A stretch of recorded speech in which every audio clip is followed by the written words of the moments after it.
미셸 트루니에라고 하는 문학가가, 이게 제가 보니 참 단순한 이야기인데 이렇게 표현하니까 또 그럴듯한 그런 말을 했습니다. 일은 인간의 본성에 맞지 않는다. 좀 있어 보이는 표현이에요. 왜냐하면 하면 할수록 피곤해지는 게 그 증거다. 이렇게 얘기했습니다. 일은 인간의 본성에 맞지 않는데 그 이유를 보니까 내가 일을 하면 할수록 피곤해진다. 그러니까 일은 우리 본성에 맞지 않는다. 이렇게 얘기한 겁니다. 이게 참 증명하기는 어려운데요. 그러나 고개가 끄덕여지기도 합니다. 그럴듯합니다. 동의가 되고 또 어딘가 모르게 또 위로가 됩니다. 나만 일을 싫어하는 것이 아니구나. 나만 피곤한 것이 아니구나. 이런 생각을 갖게 되니 또 조금 위로도 됩니다. 적어도 제 경우에는 어느 정도 맞는 것 같습니다. 여러분들은 어떻습니까? 일을 안 할 수는 없습니다. 일을 늘 합니다만 일을 하면은 피곤해집니다. 하고 싶어서 하든 하고 싶지 않은데 억지로 하든 일을 함에 있어서 어느 시점에 피곤함도 느끼게 되고 스트레스도 있기 마련입니다. 그런데 일을 안 하고 살 수는 없지 않습니까? 우리가 일을 안 하고 살 수 없기 때문에 이 말이 맞다 그러면, 이렇게 본다 그러면 그럼 인생은 피곤한 거네. 왜 일을 안 하고 살 수는 없습니까? 일을 해야 되는데 본성상 이거는 사람에게 맞지 않고 또 하면 할수록 피곤하니까 인생은 피곤한 거네. 사는 건 피곤한 거네. 일견 맞는 것이기도 합니다. 우리가 살면서 산다는 것은 참 힘든 것이로구나. 이런 말들을 종종 하기 때문입니다. 그러나 또 한편으로 잘 생각해 보면 피곤함만 있는 것은 아닙니다. 피곤과 피곤 사이에 은혜도 참 많습니다. 하나님께서 은혜의 사건을 많이 주십니다. 그리고 좋은 때도 있습니다. 생각하면 행복했던 시간도 있습니다. 이때 이렇게 머무르면 참 좋겠다라고 생각했던 때도 있지만, 그러나 일이 있고 그 일이 피곤해지고 또 힘들어지고 그러면 인생은 힘든 것이로구나 이렇게 생각하고 그 시간을 잘 소화를 못하게 되면 이것이 위기가 될 수 있습니다. 인생은 힘들어, 인생은 피곤해. 여기서 끝나는 것이 아니거든요. 그러면은 화가 나고 마음이 상하고 스트레스가 되고 그러니까 어느 쪽으로도 발산을 하고 싶어집니다. 그래서 불평이 되고 그리고 원망이 되고 원망의 대상을 찾고 원망의 대상을 찾다가 이제 급기야는 하나님 아버지를 원망하기도 하고 그러면서 신앙에 대해서 후회를 하기도 하고 차라리 믿지 않았으면 좋았을 것을 이런 생각까지도 가게 되는 그런 때가 올 수도 있습니다. 그 위기가 됩니다. 이것은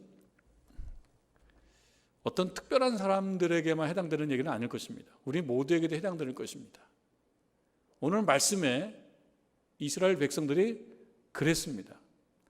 여러분 4절 말씀, 백성이 호르산에서 출발하여 홍해길을 따라 에돔 땅을 우회하려 하였다가 길로 말미암아 백성의 마음이 상하니라.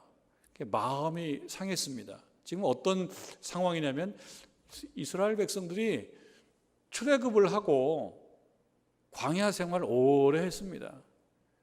횟수로 보면 한 38년쯤 했습니다. 그리고 이제 좀 있으면 이들은 그 미래를 확실하게 지금 내다보고 있지 못할 수 있지만 우리 이 성경의 독자들인 우리가 볼 때 이제 얼마 안 남았다. 38년쯤 했으니 광야 40년 생활이라 그러면 이제 얼마 안 남았다.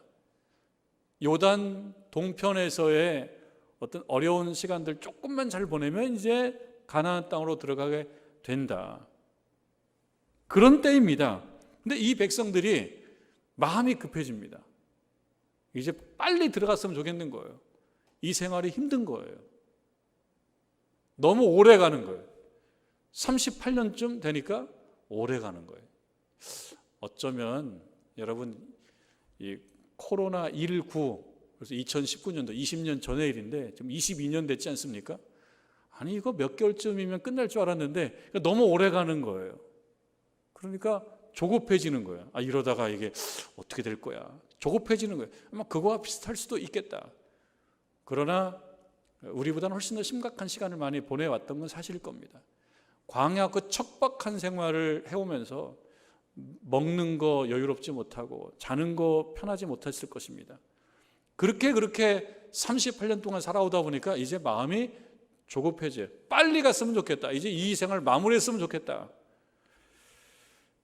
그래서 여러분들 4절에 호르산에서 출발하여 홍해길을 따라 에돔 땅을 우회하려 했다.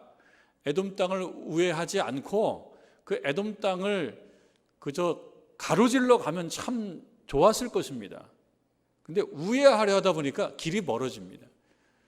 여러분, 우리들도 자동차 타고 운전하고 가다가 길이 좋았는데 가다가 막히면은 좀 마음이 불편해질 수 있습니다. 그러면 길을 뺑뺑 돌아가야 돼요. 모르는 길 돌아가야 되고요. 또 좁은 길로 돌아가야 돼요. 20장을 조금 보면 도움이 될 것입니다. 20장 17절, 20장 17절을 한번 볼까요?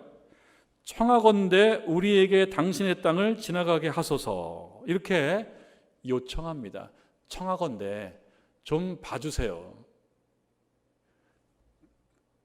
그러면서 이야기합니다. 우리가 밭으로나 포도원으로 지나가지 아니하고 우물물도 마시지 아니하고 왕의 큰 길로만 지나가고 당신의 지경에서 나가기까지 왼쪽으로나 오른쪽으로나 치우치지 아니하리이다 한다고 하라. 이렇게 에돔 왕에게 전하거든요. 그런데 18절, 20장 18절, 에돔 왕이 대답하되 너는 우리 가운데로 지나가지 못하리라. 그러니까 마음이 상합니다. 분명히 피해 주지 않고 지나갈 테니 좀 지나가게 허락해 달라. 우리 갈 길이 있는데 우리가 지나가면서 조금 불편할 수 있지만 우리가 정말 되도록이면 당신들에게 피해를 주지 않고 머물지 않고 우물물도 마시지 않고 큰 길로 그냥 지나갈 테니까 당신의 영토를 지나갈 수 있도록 좀 허락해 달라. 그렇게 했는데 좀 들어주면 어떻습니까? 나라면 들어주겠다라고 생각하면서 아마 부탁했을 겁니다. 이 정도쯤은 들어줄 수 있다. 살다 보면 이 정도쯤 들어줄 수 있다. 그래서 들어주면 인생이 잘 풀리는구나, 그럴 겁니다. 우리가 바라는 대로 가는 거예요. 이쯤 되면 좀 허락해주고 내가 거길 통과해서 가면 여기에 도착하게 되고 대체로 이 정도 계산되면은 거기에 도착할 것이다. 그렇게 되면 얼마나 좋습니까? 우리 인생도 그렇지 않습니까? 우리 계산대로 되면 얼마나 좋아요. 근데 계산대로 될 때도 있어요. 다 안 되는 건 아니에요. 계산대로 탁탁 맞아 떨어질 때도 있는데 한 번 안 맞아 떨어지기 시작하면 이게 겹쳐서 안 맞아 떨어질 때도 있습니다. 우리 경험적으로 그렇습니다. 근데 이 백성들도 그랬던 거예요. 당신들 땅에 지나갈 테니까 좀 봐달라. 그런데 18절, 에돔 왕이 대답하되 너는 우리 가운데로 지나가지 못하리라. 내가 칼을 들고 나아가 너를 대적하겠다. 우리 땅 앞을 지나가면 가만 안 둘 거야. 옛날에 어렸을 때 우리 그랬던 기억이 나요. 너 우리 집 앞에 지나가지 마. 뭐 이런 거 있었어요. 그래서 금 거놓고, 금 거는데 못 들어오겠다고.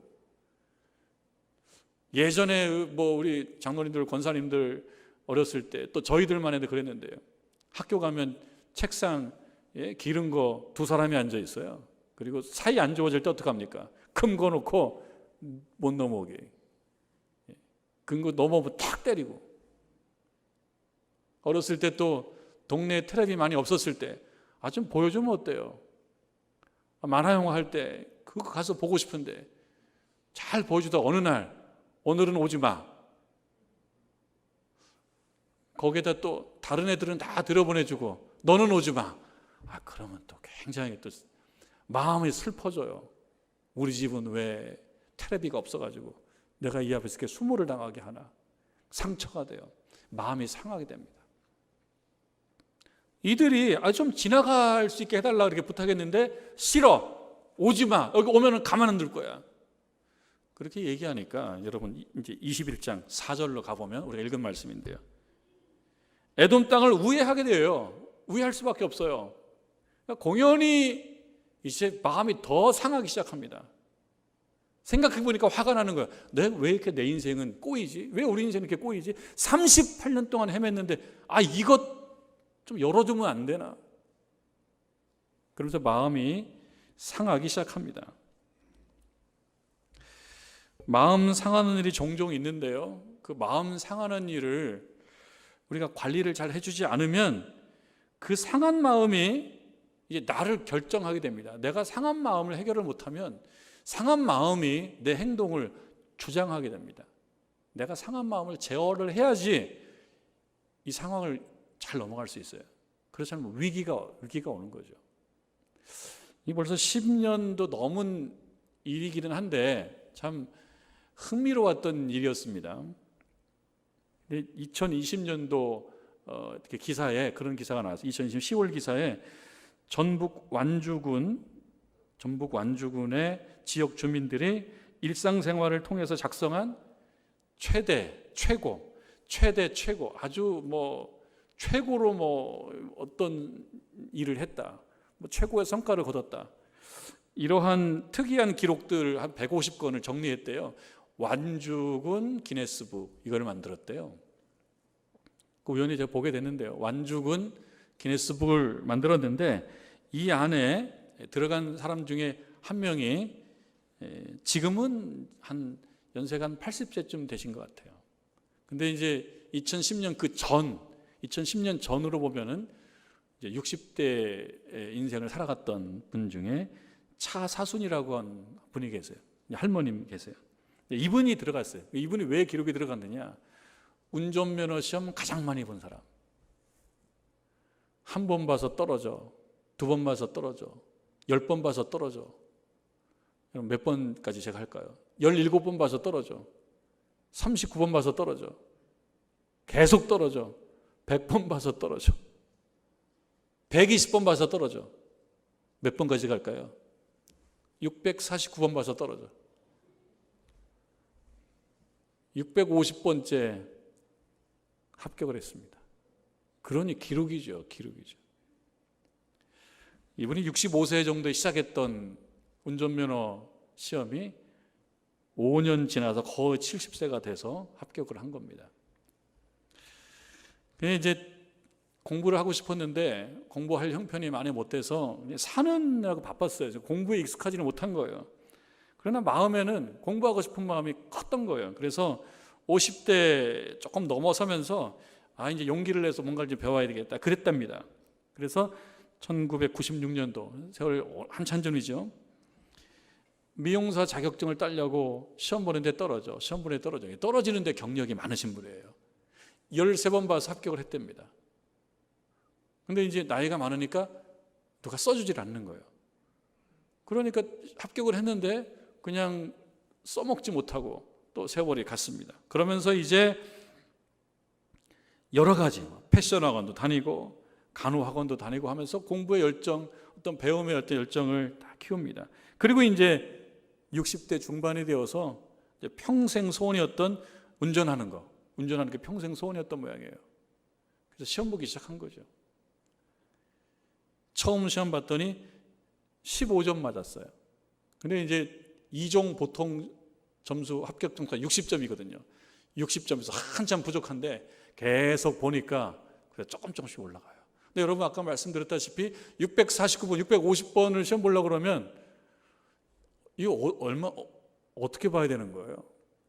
한 주에 토요일, 주일 제외하고 월, 화, 수, 목, 금까지 시험 본다 그러면 한 주에 5일인데 여러분 5일 동안 50주, 52주인데요. 그러면 250번이에요. 1년 내내 봐도. 그러니까 뭡니까? 거의 5년 돼서 합격했는데 거의 매일 간 거예요. 거의 매일 가든지 이틀에 한 번 가든지 그렇게 매일 가서 시험을 보는 겁니다. 그래서 매일 공부하고 이렇게 해서 시험 보니까 합격을 이제 오전 지나서 합격하고 나서 계산해 봤어요. 학원비, 차비, 그 다음에 등록비, 인지대 이런 거 합치니까 2,880만 원이더래. 운전면허 합격하는데 필기시험 합격하는데 2,880만 원을 쓴 거예요. 그리고 이제 950번째 이제 합격을 했습니다. 그리고 이제 그다음에 실기시험이죠. 실기시험도 또 떨어지기 시작해요. 한 번 떨어져, 두 번 떨어져, 세 번 떨어져. 연습을 선풍기 갖고 연습했대요. 선풍기 동그랗죠? 선풍기 날개 가지고. 근데 그는 필기시험보다는 빨리 합격해서 10번 봐서 합격을 했답니다. 그러니까 시험만 960번을 본 거예요. 이게 참 신기해서 신문에도 나오고, 저기 미국 신문에도 나오고, 그리고 현대 자동차에서 참 너무 특별하게 봐가지고 모델도 하고, 한때 굉장히 유명했었습니다. 그런데 보니까 2020년도 요때 이분에 대한 기사가 그 이후로는 없더라고요. 한 80세쯤 되니까 그 기사에 의하면 합격하고 난 다음에 그 크고 작은 사고들을 좀 당했대요. 운전 미숙으로. 그래서 하여튼 좌총우돌이에요. 좌총우돌. 그래서 지금은 아마 운전을 하고 있지 않다라고 하는 그 기사가 거의 마지막입니다. 자, 그런데 하고자 하는 얘기는 뭐냐면, 여러분 950번, 960번을 떨어지면은 화가 날 거예요. 운전면허 시험 봐보신 분 알겠지만요, 한 번 떨어지는 거는 그냥 떨어집니다. 다들 떨어지니까. 두 번까지도 떨어져요. 그냥 떨어질 수 있다. 기분은 좀 나쁘기 시작해요. 근데 세 번쯤 떨어지면 그때부터는 화가 나기 시작한다고요. 마음이 상하기 시작한다고요. 네 번쯤 떨어진다. 그러면 정말 성질이 나요. 다 그만두고 싶다고요. 얘기 들어보면 그렇습니다. 그런데 950번까지 어떻게 이렇게 올 수 있었냐? 이분 하는 얘기는 이겁니다. 운전을 해서 나 장사도 하고, 그 다음에 아들, 딸 집에도 가고 운전해서, 손주들 태우고 동물원도 가고, 그거 생각하니까 950번이 힘들지 않더라는 거예요. 사실은 신기합니다. 믿겨지지가 않아요. 어떻게 여기까지 올 수 있었냐? 나 막 끝까지 합격해서 이 차 몰고 아들 집도 갈 거야, 손주들도 태우고 동물원도 갈 거야, 이 생각이 머릿속에 있으니까 950번을 그렇게 하더라는 거죠. 사실 누구나 할 수 있는 건 아닙니다. 그냥 우리가 어떻게 자기의 마음이 정말 상할 수 있고 다 그만두고 집어치고 싶은 마음이 있는데 어찌 여기까지 올 수 있었냐라고 하는 그 부분을 한번 생각해 보는 겁니다.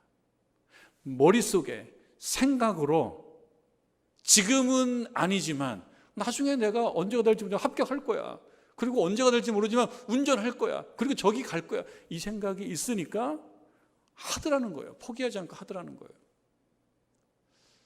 누구나 950번, 60번 시험 보는 건 아니고요. 또 이 예를 누구에게나 적용할 수는 없어요.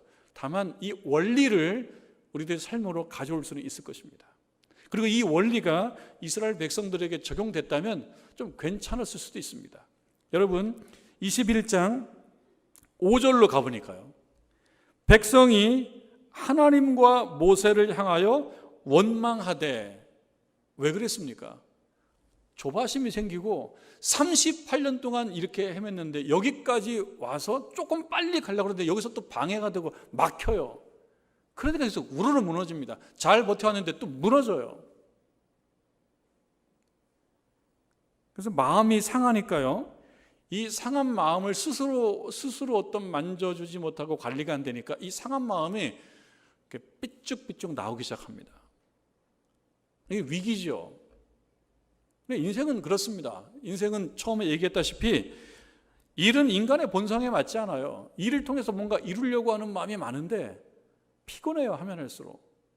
근데 그 피곤을 우리가 이기고 나갈 때 있지만 때때로는 그 피곤 때문에, 힘든 것 때문에 다 그만두고 싶고 불만이 생기고 불평이 생기고, 불만과 불평을 스스로 소화하지 못하면 그 다음에 어떻게 됩니까?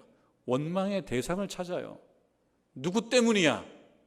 누구 때문이야?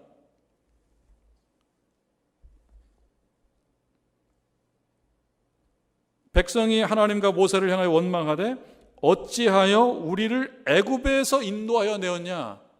차라리 하나님 안 믿었으면 괜찮았을 걸, 이렇게까지 가는 겁니다. 아니, 애굽에서 하나님께서 그 백성을 인도해 내셨지 않습니까? 왜 그랬습니까? 그들의 신음소리가 하늘까지 울리니 하나님께서 불쌍히 보셔서 모세라고 하는 지도자를 보내서 그들을 애굽에서 해방시키시고, 해방입니다. 해방. 자유를 준 거죠. 자유를. 마치 시베리아의 추운 땅에서 추위에 정말 싸우고 굶주리고 있는데 시베리아 횡단 열차를 태워줄 거하고 똑같은 거죠. 이 열차 타면은 뭐 며칠 타면 이제 다른 데 갈 수 있다. 그런데 열차를 타보니까 힘들어요. 뭐 좋은 좌석도 아니고 가다가 막 자꾸 쓰고, 그리고 바람은 막 기차 안으로 막 들어오고, 그러니까 그래서 불만이 생기는 겁니다. 그러니까 어떤 생각이 드냐면 차라리 거기에 있었으면 좋았을 것을 왜 오라 그래가지고, 왜 오라 그랬습니까? 아니 애굽에서 바로 아래 있으면서 요셉을 알지 못하는 바로, 야곱을 알지 못하는 바로가 이제 그 백성을 억압합니다. 그리고 많은 애굽 사람들이 차별합니다. 그게 힘드니까 하나님이 불쌍히 보셔서, 그 부르짖는 소리를 듣고 불쌍히 보셔서 구원해 주시고 해방시켜 주셨는데 그걸 다 잊어버려요. 그게 해방이라는 걸 잊어버려요. 오히려 지금이 억압된 생활이라고 느끼는 거예요. 생각이 좀 이게 어그러지는 겁니다. 그러면서 얘기합니다. 어찌하여 우리를 애굽에서 인도하여 내어 이 광야에서 죽게 하는가? 살려주려고 하나님이 부르신 거거든요. 근데 불편해지니까 그것이 뭐로 느껴집니까? 죽음으로 느껴집니다. 그래서 원망합니다. 모세를 원망하고 하나님을 원망하고. 우리 신앙생활을 하는 과정 속에서, 인생 살아가는 과정 속에서 우리가 원하는 대로 일이 이렇게 풀려지지 않을 때 마음이 상합니다. 내 계산대로 되면 참 좋은데 우리가 경험해서 알다시피 인생이 계산대로 척척 되는 게 아니더라고요. 예상치 못한 일들도 생기단 말이죠. 그 앞에 서서 당황하게 되고 때때로 마음이 상하게 됩니다. 그때 힘드니까 원망이 대상을 찾아요. 하나님도 원망해요. 왜 우리를 여기까지 데려오셔서 차라리 애굽에 살게 만들지. 하나님을 안 믿는 게 좋지 않았을까? 지금 생각해 봤을 때 교인이 안 되는 게 좋지 않았을까? 차라리 교회를 안 나오는 게 좋았을 것을, 이런 생각까지 가더라는 거예요. 그러면서 여러분 어떤 말까지 하게 되냐면, 광야에서 죽게 하는가? 이곳에는 먹을 것도 없고 물도 없도다. 맞아요. 이 광야가 어려운 상황이라는 건 맞습니다. 그러나 여러분, 우리가 알다시피 물이 없을 때 물을 먹여주셨고 양식이 없을 때 양식을 먹여주셨습니다. 그래서 여기까지 살아오게 만들어주셨어요. 정말 물이 없었고 먹을 것이 없었다 그러면 이 38년 동안 올 수가 없었어요. 그런데 오지 않았습니까? 이건 왜 그랬습니까? 하나님께서 그들을 먹여주셨기 때문입니다.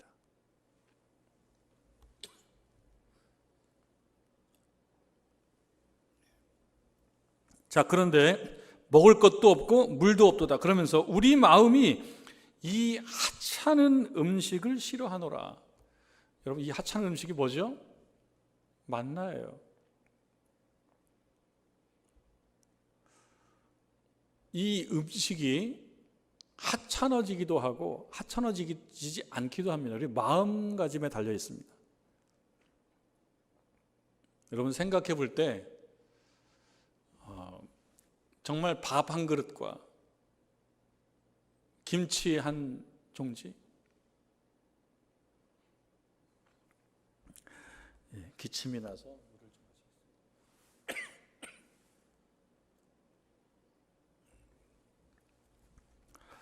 우리가 생각할 때 정말 밥 한 그릇과 김치 한 종지, 한 접시가 그렇게 감동적으로 느껴지고 참 그때가 행복했지라고 느껴질 때도 있습니다. 그런데 반대로 그 하찮은 밥 한 그릇, 그 하찮은 김치 된장찌개, 이렇게 생각이 들 때도 있더라는 거예요. 그때가 언제입니까? 시험에 들 때고요. 삶의 위기가 올 때입니다. 감사함이 없어지는 거예요. 여러분도 경험해 보시지 알겠습니다만, 마음에 감사가 있으면 가진 게 적어도 행복할 수가 있어요. 근데 감사가 없으면 참 각박해집니다. 모든 게 다 부정적으로 느껴져요. 다 다 불만스러운 거예요. 당연히 감사가 없어집니다. 이때는 누구 만나면 그냥 걸리기만 해봐라, 이렇게 돼요. 근데 지금 이 백성들이 길 때문에, 4절에 길로 말미암아 백성의 마음이 상했기 때문에 감사가 없어져요. 불만이 생겨요. 원망이 생겨요. 그러니까 은혜라고 생각할 만한 것도 은혜가 아닌 게 돼버리는 거예요. 은혜를 하찮게 생각해 버리는 거예요. 내가 하나님으로부터 받은 것은 너무 당연한 것이고, 너무 당연한 것이니까 받았음에도 받지 않은 것으로 해버리는 거죠. 받았는데 안 받은 걸로 해버리는 거예요. 그리고 안 받은 것은 더 크게 보이는 거예요. 그리고 받은 것을 안 받은 걸로 하려다 보니까 이건 하찮은 거라고 얘기해 버리는 거죠. 나처럼 복 없는 사람 없어, 이렇게 돼버리는 거예요. 이 하찮은 음식을 싫어하노라. 그러나 이거는 하찮은 음식이 아니었습니다. 하나님께서 이 백성들을 살려주시기 위해서 오랫동안 그들에게 주셨던 밥과 김치와 된장찌개였어요. 이건 참 귀한 것이었어요. 근데 이것을 하찮게 생각합니다. 그러니 6절 오면은 여호와께서 불뱀들을 백성 중에 보내어 백성을 물게 하셨다. 이스라엘 백성 중에 죽은 자가 많은지라. 하나님께서 주신 은혜를 생각하지 않고, 은혜를 은혜로 생각하지 않으며, 당면한 여러 문제를 크게 확대 과장 해석해서 부정적인 말을 막 쏟아내니까 이것이 나중에 버릇이 돼서 돌아옵니다.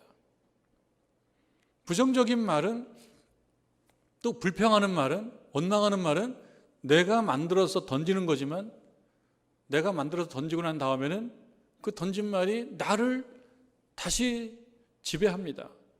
불평의 존재로 만들어버리고 원망의 존재로 만들어버립니다. 하나님이 주신 거를 주지 않았다고 생각하게 됩니다. 누구에게나 우리의 생각한 대로 말을 하고 표현할 자유가 있다고 하지만 때때로는 그걸 제어해야 될 때가 있습니다. 왜냐하면 그걸 다 그냥 털어놨다가는 그것이 오히려 우리를 제어하는 일이 생길 수 있기 때문입니다. 하나님께서 불뱀을 보내어 이들을 벌하십니다. 사람이 많이 죽습니다. 그때 이 백성이 정신이 들어요. 하나님께 심판을 받고 벌을 받으니까 정신이 듭니다. 여호와께서 불뱀들을 백성 중에 보내어 백성을 물게 하심으로 이스라엘 백성 중에 죽은 자가 많으니라. 7절, 백성이 모세에게 이르러 말하되 우리가 여호와와 당신을 향하여 원망함으로 범죄하였습니다. 정신이 바짝 들어요. 38년 동안 살아오면서 이들이 계속 반복했던 것들이 또 들어와요. 어떤 걸 반복했습니까? 그저 살만 할 때는 그냥 살다가 갑자기 어려워지고, 먹을 것에 대한 문제, 어떤 마시는 물에 대한 문제, 그리고 그 여정을 해나가는 과정 속에서 어떤 적들을 만났을 때 그때 막 불만이 생겨서 모세를 막 원망하고, 왜 우리를 여기까지 데리고 와서 이렇게 힘들게 해? 차라리 그곳에 있었으면 좋았을 것을, 이렇게 막 원망하다 하나님으로부터 또 회초리를 맞고, 그럴 때 정신이 들어서 또 하나님께 회개하고 했던 그 생각이 버뜩 나요. 다행이죠. 계속 반복하는 건 아쉽지만 그래도 이렇게 벌을 받을 때 하나님께 범죄했구나 생각해서 나와서 하나님 앞에 고개 숙여 엎드려 회개하는 것은 바람직하죠. 정신이 바로 돌아왔습니다. 그리고 자신들이 감사를 잊고 불평하며 원망했다는 사실을 즉시 회개합니다. 그러면서 모세의 소중함도 알게 됩니다. 모세 이 지도자가 우리를 정말 혼신의 힘을 다해서 여기까지 인도해 왔는데 모세의 어떤 소중함을 인식합니다. 그리고 모세를 찾아 나옵니다. 그리고 기도 부탁해요. 중보기도를 부탁해요. 여러분, 신자들에게 있어서 가장 큰 무기는 이거 아닙니까? 기도하는 거, 기도 부탁하는 거.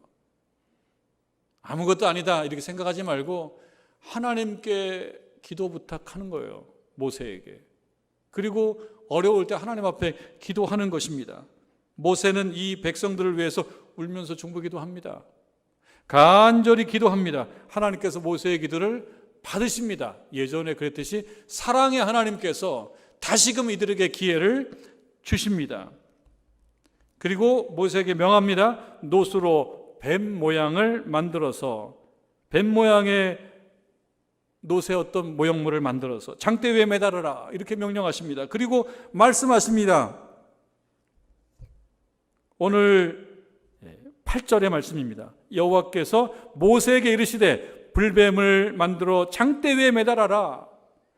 물린 자마다 그것을 보면 살리라. 다시금 기회를 주십니다.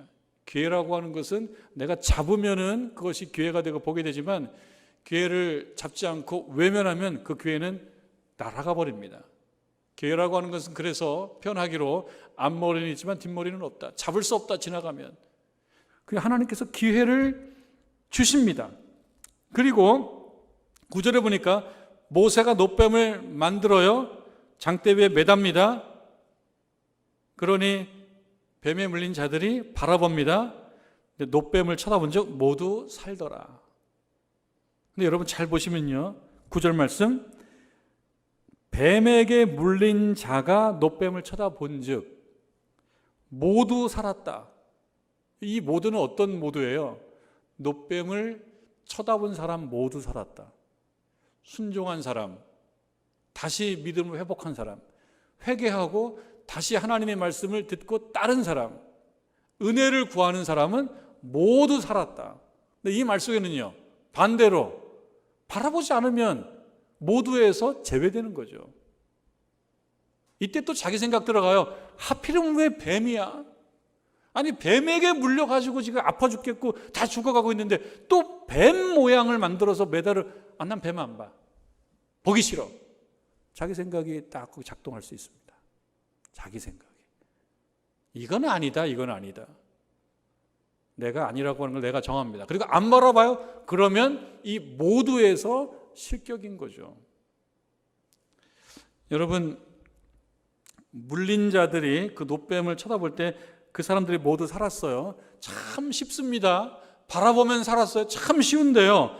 근데 여러분 그 놋뱀을 바라보는 것이 쉽습니까? 어렵습니까? 바라본 사람에게는 쉬운 거지만요. 바라보지 않은 사람에게는 결코 쉬운 일이 아니에요. 근데 왜 쉽지 않습니까? 하고 싶지 않으니까요. 보지 않기 때문에 이건 쉽지 않아요. 보지 않는 사람에게는. 근데 왜 보지 않느냐? 보지 않는 사람은, 놋뱀을 바라보지 않는 사람은 왜 바라보지 않느냐? 내가 생각해 볼 때 좋은 일이 벌어질 것 같지 않을 때는 바라보지 않습니다. 바라봤을 때 뭔가 좋은 일이 벌어지면 바라보지요. 근데 바라보지 않는다? 나의 생각에 이건 아니야 라고 생각이 들면 바라보지 않습니다. 자, 그러면 내가 생각해 볼 때 좋은 일이 벌어질 것 같지 않은 것은 또 무엇에 근거하는 겁니까? 나의 경험. 내가 경험한 바에 의하면 이런 일은 벌어지지 않아. 경험은 참 중요합니다. 경험으로부터 쌓인 것이 지혜예요. 지혜가 참 중요합니다. 이게 무시할 만한 것이 아니에요. 지혜는 참 중요해요. 나의 경험적 지식이 참 중요합니다. 의미가 없지 않아요. 그런데 이 말씀에서 노수로 만든 이 구리로 만든 뱀을 바라보는 데 있어서는 이 경험을 내려놓아야 됩니다. 이걸 내려놓지 않으면 바라볼 수가 없어요. 믿음이 그렇습니다. 여러분 십자가를 바라보라. 십자가가 무엇입니까? 패배의 상징이라고 생각하면 바라볼 수가 없어요. 예수님께서 고난받으신 그 십자가, 패배의 상징 십자가를 생각하면 바라볼 수가 없어요. 지금 이 말씀은, 이 노수로 만든 이 뱀은 예수 십자가와 많이 비유가 되는 말씀이거든요. 십자가를 패배의 상징, 뱀을 나에게 피해를 준 정말 흉측한 거라고 생각하면 바라볼 수가 없어요. 여기에 뭐가 동원되어야 됩니까? 내 것을 버리고 하나님의 명령을 따르는 것이 동원되어야 됩니다. 나의 것을 내려놓고 우리 하나님께 항복해야지만이 이 은혜를 경험할 수가 있다. 다시금 나아갈 수가 있다. 여러분, 2022년도 3월을 마무리 짓는 이때에 예수 십자가를 바라볼 수 있기를 바랍니다. 힘들고 피곤해 마음이 상할 때가 있습니다. 불만스럽고 원망스러워질 때가 있습니다. 그래서 하나님을 원망하게 될 때도 있을 수도 있겠습니다. 그러나 하나님을 원망하지 않기를 바랍니다. 광야에서 보호해 주시고 먹여 주셨던 그 하나님의 은혜를 생각하면 원망하지 않을 수가 있습니다. 우리의 피곤과 피곤 사이에, 힘듦과 힘듦 사이에 우리가 경험했던 그 은혜와 기쁨의 일들도 있다는 것을 기억하시고 그 은혜를 생각할 때 하나님 원망하지 않고 나아갈 수가 있습니다.